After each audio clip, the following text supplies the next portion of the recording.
रसूल करीम की 1400 साल पहले जहाज की पेशन गोई। फितना दज्जाल के बारे में अहादीस की तमाम बड़ी किताबों में रवायात मौजूद हैं।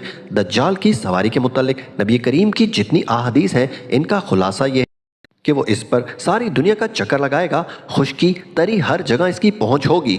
बादलों में चुस्त भरेगा। तेज रफ्तार इतना कि एक छलांग में पैदल चलने वाले के 3 दिन का सफर तय कर लेगा। दाएं बाएं इसकी आंखें होंगी और सवारी के दोनों कानों के दरमियान 70 बाग का फासला होगा। याद रखें, एक बाग लगभग 1.5 फुट का होता है। अब आप खुद ही बताएं कि दुनिया में जहाज के अलावा ऐसी कौन सी तेज रफ्तार सवारी है जो बादलों में उड़ सकती है, जमीन के साथ साथ पानी पर भी उतर सकती है। इसके 2 कान मतलब 2 इंतहाई साइड विंग्स के दरमियान 70 बाग यानी 100 फुट के करीब का फासला हो और इसके दाएं बाएं आंखें यानी देखने का इंतजाम, कैमरा या विंडोज हो। कुर्बान जाऊं नबी करीम पर, जिनके इल्म का ये मैार था कि इस ज़माने की मिसाल से अपने सहाबा को जदीद तरीन ज़माने की इजाद के मुतालिक